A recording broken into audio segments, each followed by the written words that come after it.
The massive doors of the Galactic Council chamber swung open with a deep resonating sound that echoed throughout the cavernous hall. Ambassador Lydia Morgan took a steadying breath as she led the small human delegation forward. Her steps echoed, on the polished stone floor that seemed to shimmer with an inner light. The chamber stretched upward for what seemed like hundreds of meters, with thousands of observation platforms circling the central floor. Each platform held representatives, from different worlds, some humanoid, others utterly alien in form. All eyes were fixed on the 5 humans who walked toward the center of the chamber. "We should never have come here," whispered Gregory, her chief science advisor. His face pale in the strange blue light that filled the chamber. "We had no choice," she replied, keeping her voice low. "They were going to decide our fate whether we showed up or not. At least this way we get a say." The central platform where the High Counselors sat loomed. Before them, 7 beings representing the oldest and most powerful civilizations in the known galaxy gazed down at the humans. Their expressions were unreadable to human eyes.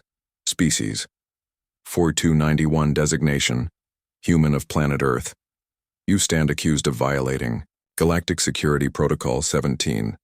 The voice came from the tallest counselor, a being with iridescent skin and elongated features.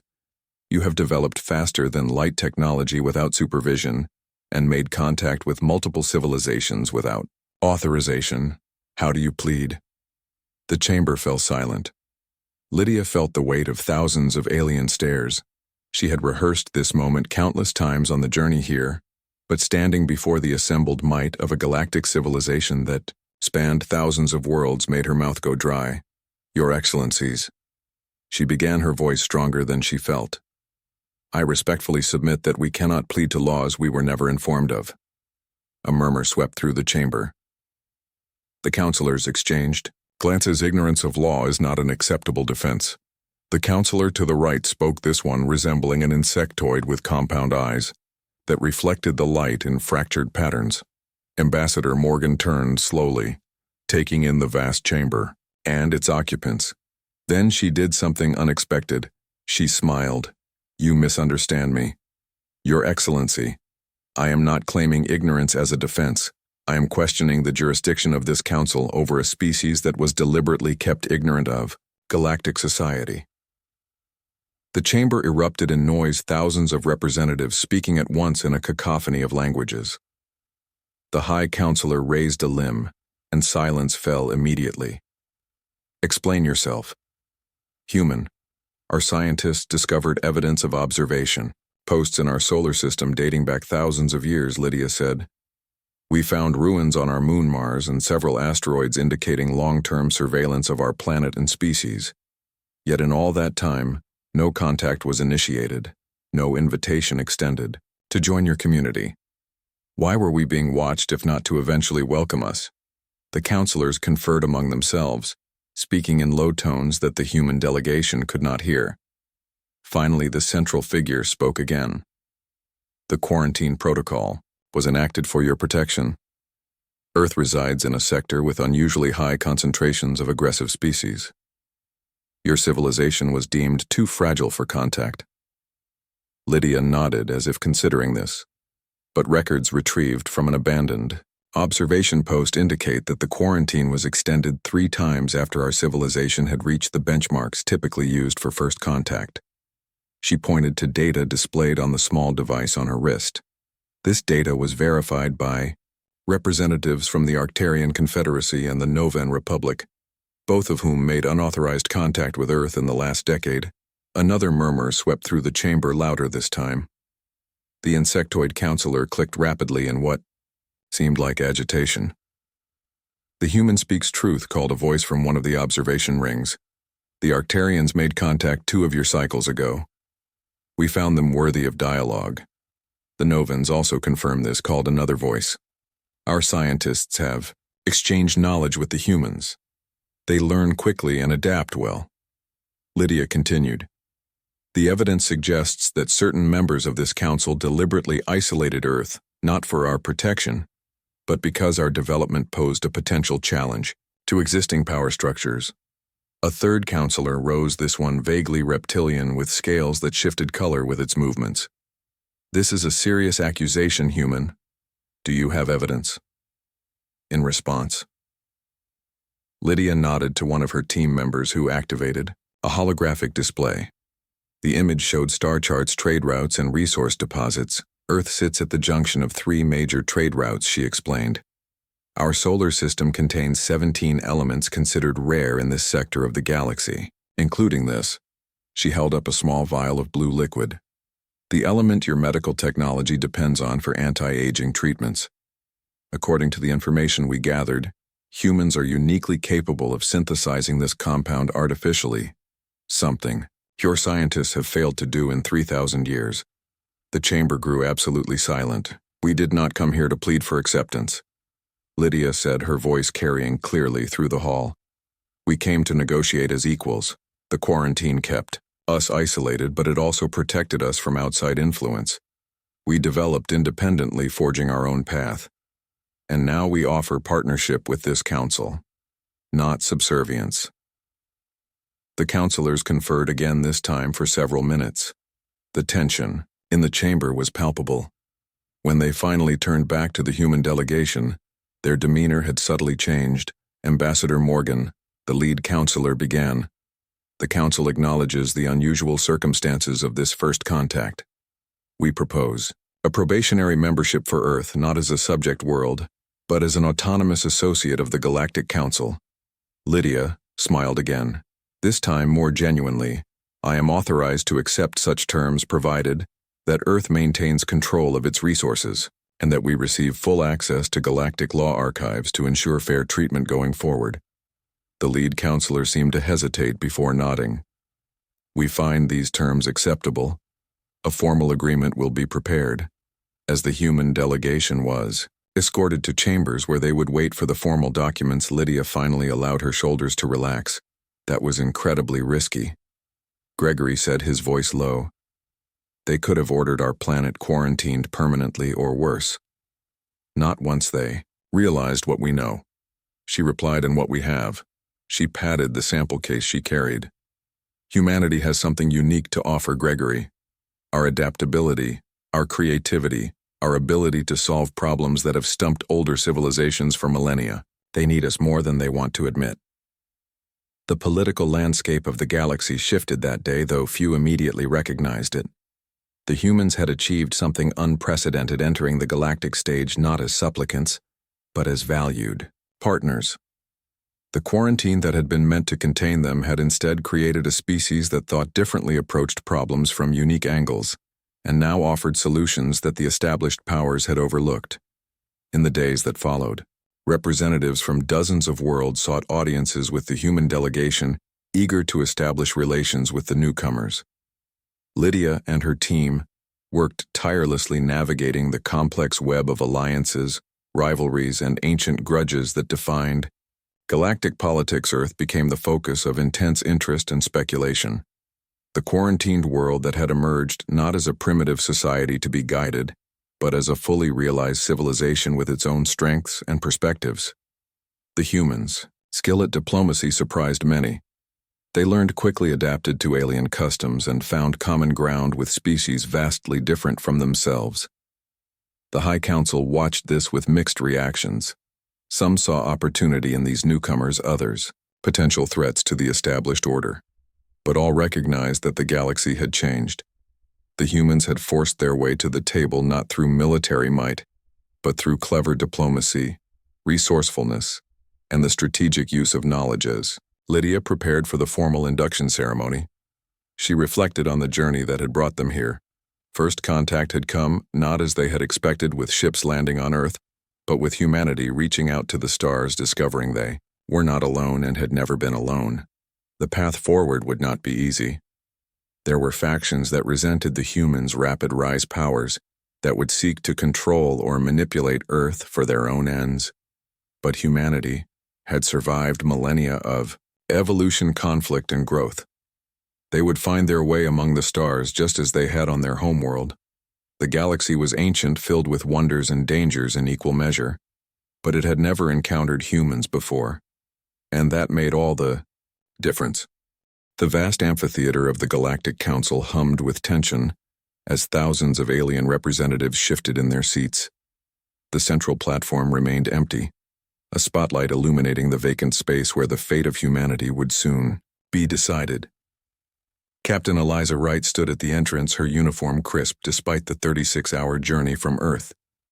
She clenched her fists at her sides, trying to steady her racing heart. "You understand what happens if you fail," the moderator said, beside her. His translucent skin pulsed with bioluminescent patterns. "Your species will be classified as a threat to galactic stability. I understand." Eliza replied, her voice calm, despite the fear churning inside her. The security detail flanking her, 4 armored guards from 4 different species, moved forward, urging her toward the central platform. Whispers followed her as she walked, thousands of alien voices creating a hushed symphony of curiosity, judgment, and speculation. "The humans send a warrior, not a diplomat," hissed one voice. "See the insignia on her uniform. She commands one of their warships," said another. Eliza kept her gaze forward, ignoring the comments. As she reached the center of the platform, a holographic display activated, around her showing footage from 3 months earlier. The images were familiar and horrifying. Earthships engaging and destroying a Vorgath dreadnought near Jupiter. The battle that had brought humanity before the Council, accused of unprovoked aggression against a protected species. The senior counselor, a tall being with 4 arms and skin like polished obsidian, rose from his elevated seat. "Humanity stands accused of violating the primary directive of peace. The attack on the Vorgath scientific vessel resulted in 67 deaths and the loss of irreplaceable research. How do you answer these charges?" Eliza stood straighter, looking directly at the counselor. "Is the council aware that the Vorgath ship fired first, that it had disabled 2 of our research stations, killing 15 humans before our military responded?" A murmur ran through the crowd. The senior counselor frowned. "Evidence for this claim?" Eliza nodded to her wrist device, and new footage appeared alongside the council's. The images showed the Vorgath ship entering Earth's solar system, bypassing the established diplomatic channels, and firing on a small orbital platform. This footage was rejected by the preliminary committee, the senior counselor said, his voice sharp. "It lacks authentication markers, because it was recovered after the Vorgath jammed our communications." Eliza replied, "We had no way to apply the standard authentication protocols during the attack. But we have eyewitness testimony. The Council does not recognize human witness testimony as evidence," came the dismissive response. "Your species is known for perceptual flaws and memory distortions." Eliza had expected this resistance. It was why she had been chosen for this mission. Not a diplomat, but a military officer who understood both human and alien tactics. Then perhaps the Council will recognize this. She activated another file. This one came with full authentication markers, showing the Vorgath ship transmitting coded messages to 3 locations outside the solar system before attacking. The communications experts in the observation ring can verify these are military coordination signals, not scientific data bursts. A low buzz of conversation filled the chamber as experts examined the data. The insectoid representative from the Kithran collective chittered excitedly. "The captain speaks truth. These are tactical communications consistent with Vorgath military protocols, not scientific channels." The senior counselor looked troubled. "The Vorgath have been members of this council for 8 centuries. Their scientific contributions are beyond question. Why would they attack a primitive outpost?" Eliza took a deep breath. Her next words would either save humanity or condemn it, because they recognized what few in this council have been willing to acknowledge: humans are not primitive. We are rapidly advancing technologically. Yes, but more importantly, we think differently. We solve problems that have stumped other species for generations. She gestured to her wrist device again and displayed a series of mathematical equations. 3 years ago, we solved the Krillian paradox. Our physicists found the missing variable that your mathematicians have sought for 1,200 years.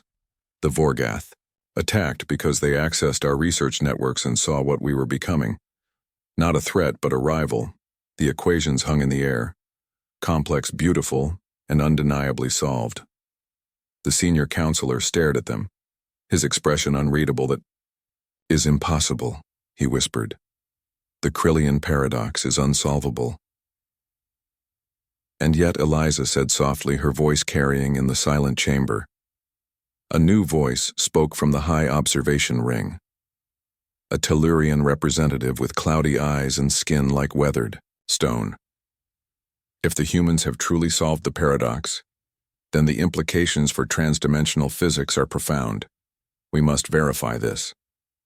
The verification is simple, Eliza said. We offer the solution freely, along with our advancements in renewable energy, production vaccine development, and sustainable agriculture. We do not come to the galactic community as conquerors, but as contributors. The senior counselor conferred with the other council members in hushed tones.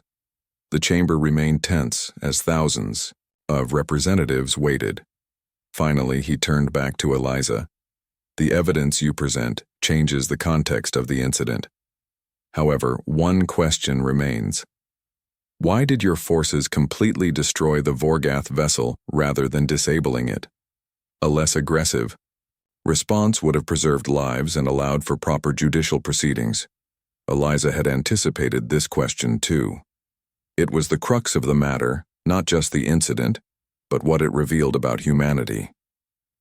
We attempted communication 17 times before and during the engagement, she said. Our transmissions were jammed or ignored.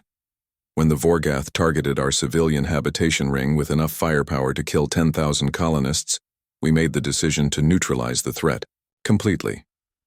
Our military protocols prioritize civilian safety above all else, including diplomatic consequences. She straightened her shoulders, meeting the senior counselors, gazed directly. Earth does not seek conflict. We want peaceful relations with all species, but we will defend our people with absolute commitment. If that makes us unwelcome in your community, we will continue our journey alone. But I suggest that having a species that values life so fiercely might benefit this council more than having one that quietly accepts destruction. A long silence followed. Eliza could feel the weight of thousands of alien gazes upon her, evaluating not just her words but humanity itself. The senior counselor finally spoke, his voice solemn. In 8,000 years, this council has encountered many species. Those who seek conquest are contained. Those who seek only knowledge are protected. Those who offer unique perspectives are valued. Where humans fall in this spectrum remains to be seen. But today you have earned the right to show us. The charges against Earth are suspended pending further investigation. The Vorgath delegation will answer for the evidence presented here. The Council grants humanity probationary status with observer rights. It was not full membership, not complete acceptance, but it was a beginning. Eliza bowed slightly, acknowledging the Council's decision. As she turned to leave the chamber, a representative from a species she did not recognize approached. A being with feathered tendrils and eyes like liquid silver. Your defense was compelling, Captain. The alien said, Your people value both strength and mercy, a rare combination. We look forward to learning more about humanity. Eliza nodded, choosing her words carefully. We have much to learn from the galactic community as well. But we also have much to offer. If you'll permit it, I'd like to arrange a cultural exchange. Our artists, scientists, and philosophers have been developing in isolation for thousands of years. Their perspectives may surprise you. As she left the council chamber, escorted by the now more respectful security detail, Eliza sent a secure transmission to Earth Command mission: successful probationary status. Granted, begin phase 2 of cultural integration. The response came moments later, a simple acknowledgement that the next stage of humanity's carefully planned entrance to galactic society could proceed. The humans had been preparing for this moment since the first alien probe was discovered in the Arctic ice 60 years earlier. They had studied, decoded, learned, and prepared. They knew that their unusual evolution on a challenging world had created a species that thought differently, approached problems from unique angles. That difference would be their greatest asset in a galaxy of ancient civilizations set in their ways. Humanity had arrived on the galactic stage not as conquerors, not as supplicants, but as innovators. The journey ahead would be challenging, filled with diplomatic pitfalls and cultural misunderstandings. But humans had always thrived on challenges, and the stars were waiting. The Grand Chamber of the Galactic Council stretched before Amanda Reeves like an ocean of alien faces. Each tier rising higher contained representatives from civilizations spanning 3 spiral arms of the galaxy. Some appeared almost human, others defied comprehension. Tentacles, eye stalks, and appendages of all varieties shifted as the delegates murmured among themselves. The blue light from the central dais cast everything in an ethereal glow, making the moment seem even more surreal. Behind her stood the other members of the human delegation, scientists, diplomats, and military personnel, all chosen for this historic moment. The first official human appearance before the full Galactic Council. 3 years of negotiations had led to this day, Earth standing at a crossroads that would determine its future among the stars. The Prime Speaker, a being of living crystal that refracted light in hypnotic patterns, raised its upper limbs for silence. The chamber fell quiet instantly. The Council recognizes Earth Representative Amanda Reeves. The translator's voice whispered in her ear. "You may address the Assembly." Amanda stepped forward, her heart pounding. She had rehearsed this speech countless times, but standing before 5,000 alien delegates representing civilizations tens of thousands of years older than human history made her mouth go dry. "Esteemed members of the Galactic Council," she began, her voice steady, despite her nerves, "I bring greetings from Earth and humankind. We come before you, not as supplicants but as hopeful new members of the galactic community." The Prime Speaker tilted its crystalline form. "Humanity has requested full membership status, a most unusual petition. A species at your development stage typically enters as a protectorate for at least 3 centuries before consideration for associate status. Yet you ask for immediate recognition as a sovereign member. World, explain your reasoning." This was the moment everything hinged upon. Amanda took a deep breath. "While we acknowledge that Earth has only recently achieved interstellar travel, our civilization has developed unique characteristics that we believe offer immediate value to the Council." She gestured, and a hologram appeared above the chamber, showing Earth's solar system. "For the past 70 years, humanity has been aware of alien observation posts in our solar system," she continued. "We detected your probes, your hidden satellites, your observers. Yet no contact was initiated." Why? A low murmur spread through the chamber. The Tellurian delegate, a being resembling a giant mollusk, pulsed with bioluminescent patterns. "The quarantine directive exists for good reason." The Tellurian responded, "Many young species destroy themselves when exposed to advanced technology too quickly. We have witnessed this tragedy repeated hundreds of times." Amanda nodded, understanding. "This is a valid concern. However, the quarantine also created an unexpected outcome. Humans developed in isolation, making technological and social leaps without outside influence. This resulted in approaches and solutions unlike those of any Council species." She activated another hologram, this one showing mathematical equations, biological formulas, and engineering schematics. In the past decade alone, human scientists have independently developed 11 technologies that differ significantly from Council equivalents. In 3 cases, our solutions to long-standing problems, like quantum entanglement communication, are more efficient than those currently employed by Council worlds. The Draconian representative, a reptilian being with iridescent scales, leaned forward. "Those claims require verification.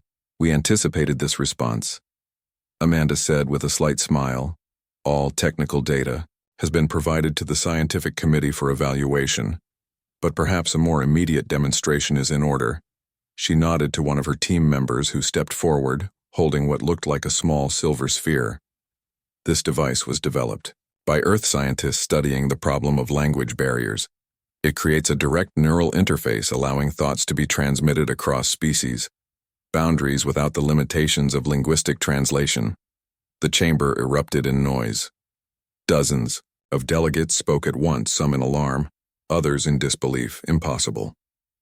The Prime Speaker declared, "Such technology has been researched for millennia without success. The biological differences between species make direct neural interfaces incompatible." Amanda remained calm. "May I demonstrate?" After a moment of consultation, the council agreed, though security personnel moved closer to the human delegation. Amanda placed the sphere on the central platform where it hovered silently. A gentle pulse of light emanated from its core, spreading throughout the chamber. For those willing to participate, please focus on the concept of peace in your native conceptual framework, she instructed. The sphere pulsed again, and suddenly, Amanda felt it, a wave of impressions flowing into her mind. Not words, not language, but pure concepts. Each species' understanding of peace flooded through her consciousness. Some viewed it as harmonious coexistence, others as the absence of conflict. Some as perfect order, still others as balanced chaos. The diversity was overwhelming, beautiful, and profoundly moving. She could see from the expressions of the delegates that they too were experiencing this communion of thought. After several minutes, she deactivated the device. The EI chamber remained silent in awe. "This is but one example," Amanda said quietly. "We call it the harmonic translator. It represents humanity's approach to problem solving. We did not try to force communication through linguistic equivalents, but instead found a way to share raw conceptual understanding." The prime speaker seemed to shimmer with internal light. "This technology alone would justify consideration of your petition. It would revolutionize interspecies relations. But I must ask, why share such valuable technology freely rather than using it as leverage?" Amanda smiled. "This is precisely why humanity deserves a place at this table. We understand that knowledge and innovation flourish best when shared. We seek partnership, not domination. The universe is vast, with challenges beyond any single species' comprehension. Together we can achieve far more than separately." The Arcturian delegate, a being of pure energy, contained within a specialized field, spoke next. "But what of the darker aspects of humanity? We have observed your wars, your environmental damage, your social conflicts.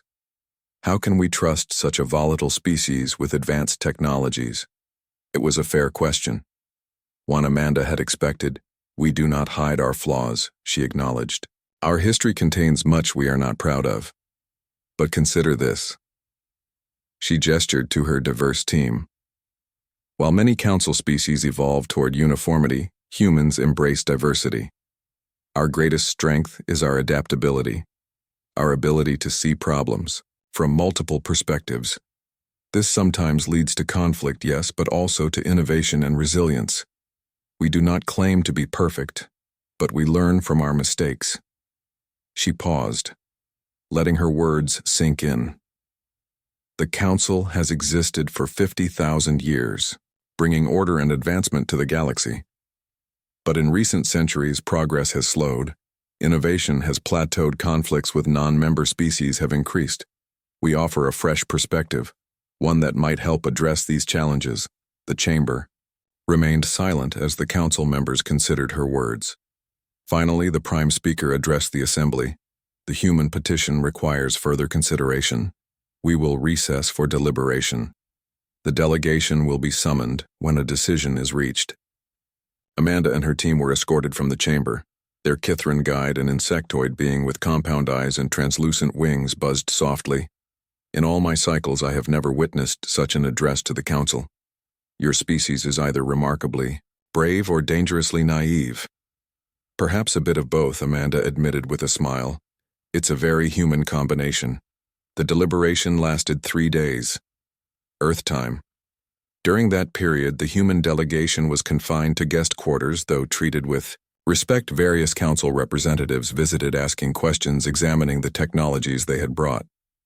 Finally, they were summoned back to the chamber. The mood had changed. Amanda could feel it as they entered. The tension had been replaced with something else: curiosity, interest, possibility. The prime speaker addressed them formally. "Representatives of Earth, the Council has reached a decision. By majority vote, Earth is granted provisional member status for a period of 1 standard cycle. During this time, your representatives will serve on council committees. Your scientists will work with our research divisions. Your cultural ambassadors will begin exchange programs. If after 1 cycle, the relationship proves beneficial, full membership will be granted, It was more than they had hoped for. Amanda bowed in acknowledgement. The Council honors us with this opportunity. We will not disappoint you. As the formal proceedings concluded, delegates from dozens of worlds approached the humans eager to establish direct relations. A new chapter in galactic history had begun, one that would change both humanity and the Council in ways none could fully predict. Later, as the Earth ship prepared to return home with news of their success, Amanda stood at the viewport watching the magnificent spiral of the galaxy arm stretch before her. Billions of stars, trillions of worlds, and now humanity had a place among them. The journey ahead would not be easy. There would be misunderstandings, conflicts, cultural shocks, but also discovery, friendship, and growth. The isolation was over. Humanity had joined the cosmic community, not by conquest or submission, but by offering a unique gift, a different way of seeing the universe. The stars no longer seemed cold and distant. They were filled with possibility, and humanity was ready to embrace it. The Galactic Council chamber loomed impossibly large, a vast cathedral of politics where the fates of thousands of worlds were decided daily. Diane Foster stood at its center, feeling microscopic beneath the towering amphitheater where representatives from over 800 species watched her with varying degrees of curiosity, hostility, or indifference. The air itself seemed charged with tension as she waited for the High Arbiters to enter and begin the emergency session. The massive beings that served as council security flanked her, 8 feet tall with 4 arms and skin like polished obsidian.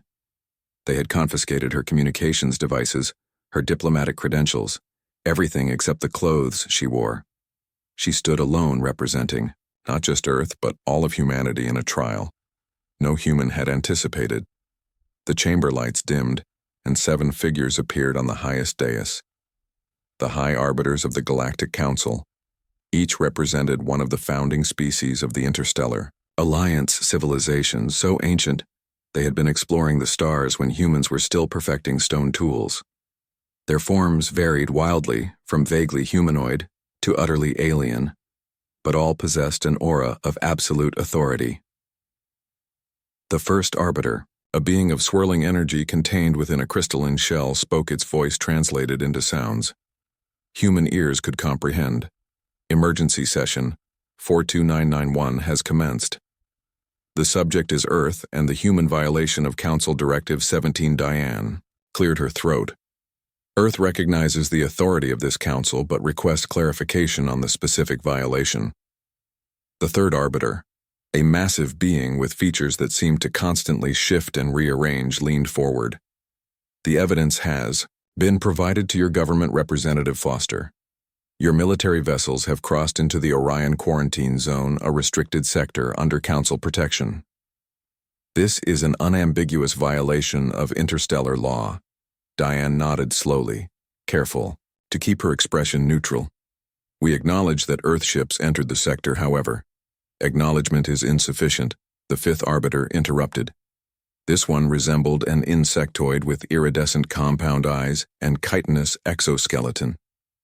The penalty for unauthorized entry into a quarantined zone is suspension of all interstellar travel privileges for a minimum of 1 standard cycle, approximately 7 Earth years. The chamber filled with murmurs, some approving, some questioning. The humans had only gained provisional status in the Galactic Council 3 years earlier. Many older species had resented their rapid acceptance, considering it premature to allow such a young civilization a voice in galactic affairs. This incident would confirm their suspicions. Honored arbiters, Diane said, her voice carrying clearly through the vast space. I request permission to present evidence regarding the circumstances of this incident. The first arbiter conferred briefly with the others. Very well, human representative, you may present your case. The council will then deliberate and render judgment. Diane took a deep breath. This was the moment everything depended on. She had one chance to prevent Earth from being isolated again, cut off from the galactic community it had only recently joined.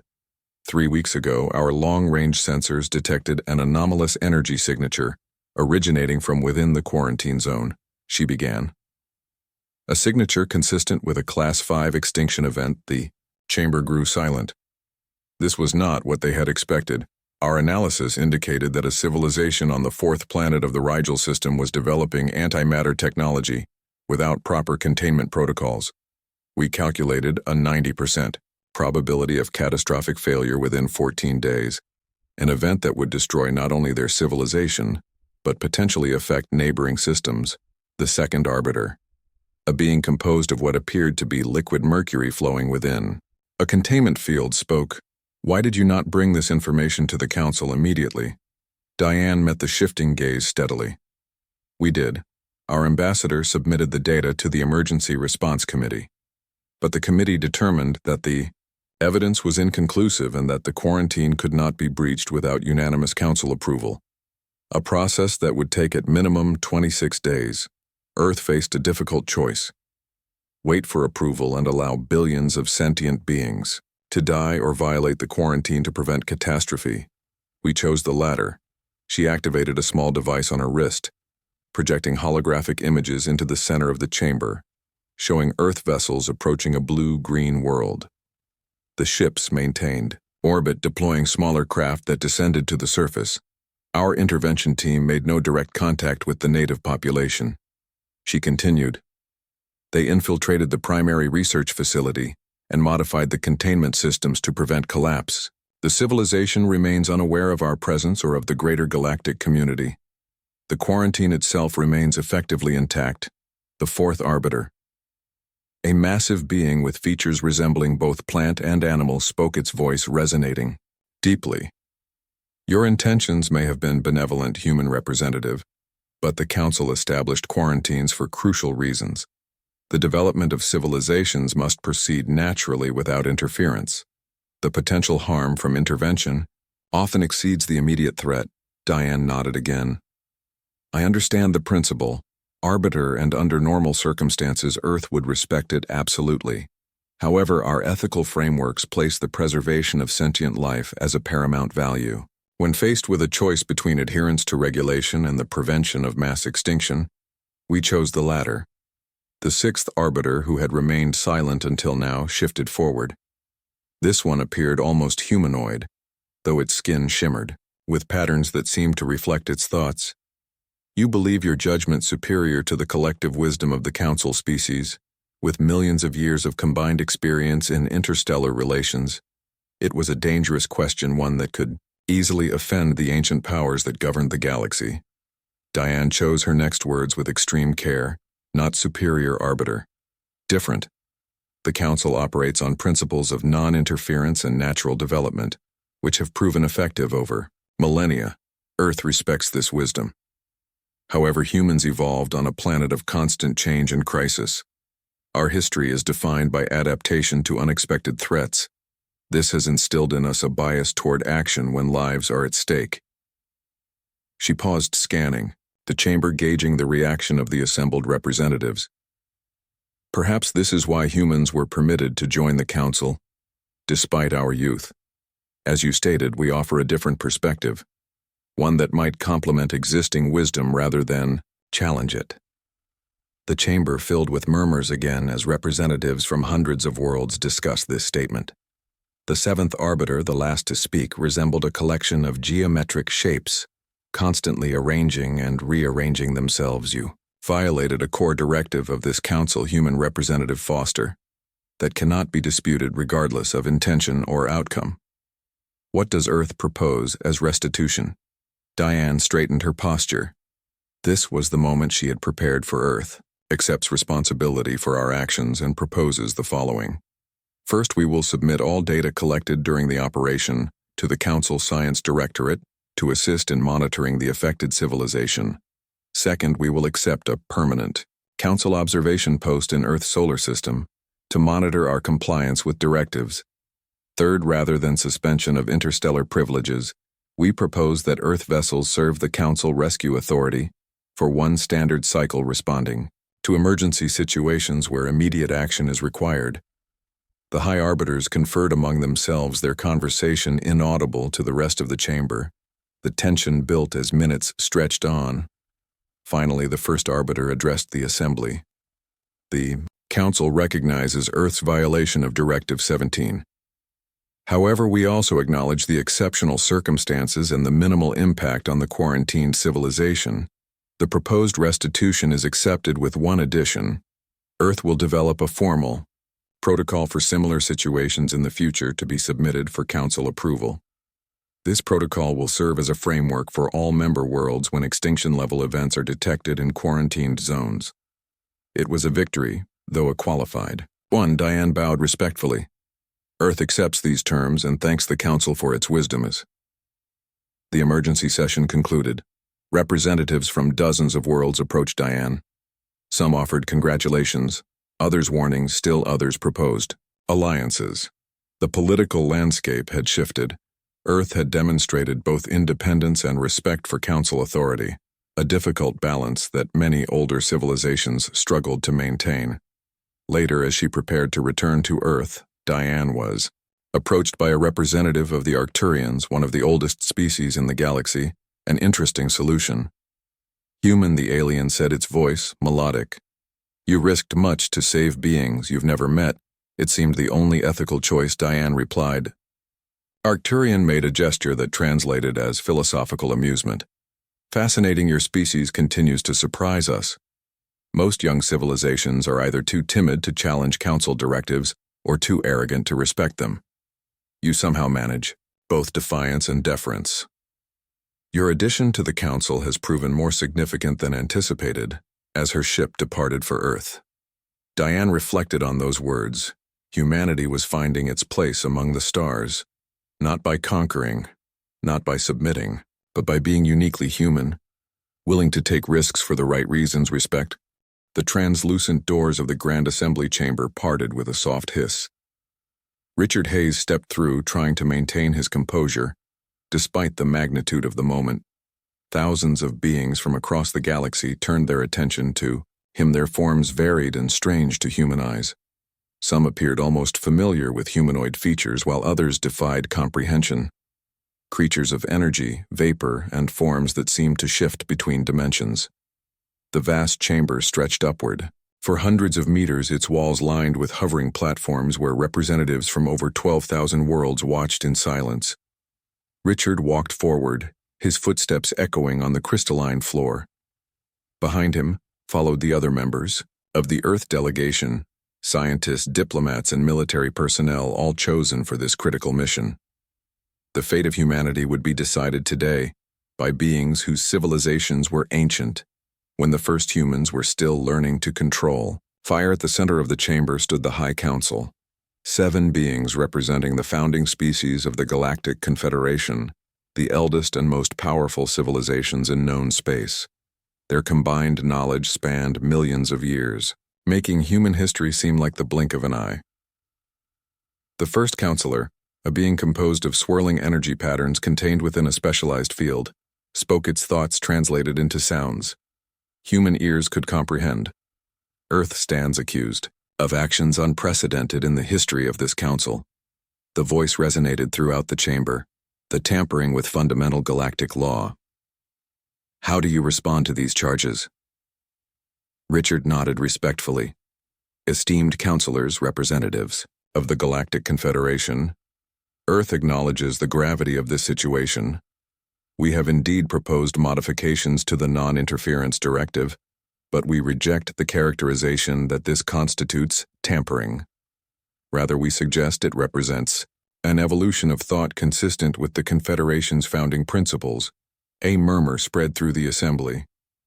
The second counselor, a massive crystalline entity that refracted light in hypnotic patterns, leaned forward. You propose to fundamentally alter a directive that has maintained galactic peace for 12,000 years. Since the Great Schism, no species has dared suggest such changes. The non-interference policy protects developing worlds from exploitation, influence, and the chaos that accompanies premature exposure to advanced technology. Richard stood firm. Earth respects the wisdom behind the directive. However, our analysis suggests that strict non-interference has led to preventable suffering on a massive scale. In the past century alone, 17 civilizations have destroyed themselves through nuclear, biological, or nanoplague disasters. Despite the Confederation's ability to prevent these outcomes, The third counselor, resembling a massive cephalopod with bioluminescent patterns rippling across its surface, spoke next. The natural development of species must proceed without external influence. This is the cornerstone of our ethical framework. Who are we to determine which civilizations deserve intervention? Richard activated, a small device on his wrist projecting holographic images into the air above him. The images showed worlds in various states of catastrophe, some engulfed in nuclear winter, others consumed by biological agents that had escaped control. These are time-lapse recordings of extinction events from the Confederation's own archives, he said, each representing billions of sentient beings whose existence ended in preventable tragedy. Worlds that might now be members of this assembly, contributing their unique perspectives and knowledge to our collective wisdom. The chamber grew quiet as the delegates observed the sobering images. Humanity does not suggest abandoning the principle of non-interference. Richard continued. We propose refining it, creating a framework for limited ethical intervention in cases where extinction-level events can be prevented without cultural contamination. The fourth counselor, a being composed of what appeared to be living metal, spoke, its voice resonating deeply. And who would make these determinations? Human, your species has been spacefaring for less than 2 centuries. You have been members of this confederation for only 30 years. What gives Earth the authority to propose such fundamental changes? Ituri was the question. Richard had anticipated the core challenge to Earth's proposal. We claim no special authority, counselor, he replied, his voice steady. What we offer is perspective. Earth evolved in isolation. Our development was marked by repeated near-extinction events that we survived through adaptation and cooperation. Unlike many Confederation species, we were not guided, protected, or observed during our development. This gives us a unique understanding of what developing worlds face. He paused, letting his words sink in. We are not suggesting Earth make these determinations. We propose the creation of an emergency intervention committee with representatives from all member worlds operating under strict guidelines with multiple levels of review and unanimous approval requirements for any intervention. The fifth counselor, a being whose form seemed to exist partially in another dimension, its edges blurring into space itself, addressed the assembly. The human's proposal contains elements worthy of consideration. However, the potential for misuse remains substantial. Interventions once begun are difficult to control. The history of this galaxy before the Confederation was one of well-intentioned interference that led to exploitation, conquest, and war. Richard nodded, acknowledging the concern. We have studied this history carefully. The Rakth Imperium, the Solarian expansions, the Mindweaver incursions, all began with claims of benevolent intervention. That is precisely why we propose a system of checks and balances more rigorous than any in Confederate history. He gestured, and new holographic displays appeared showing complex organizational structures, ethical frameworks, and oversight mechanisms. Our proposal includes mandatory withdrawal protocols, cultural isolation measures, and memory modification technologies to minimize impact. The goal is not to guide civilizations or alter their development paths, but simply to prevent their complete extinction. For hours the debate continued, representatives from hundreds of worlds offering perspectives, opinions, and concerns. Some species supported the human proposal, citing their own near extinctions before joining the Confederation. Others fiercely opposed it, warning of slippery slopes and unintended consequences. Throughout, Richard and the Earth delegation responded with data simulations and carefully reasoned arguments.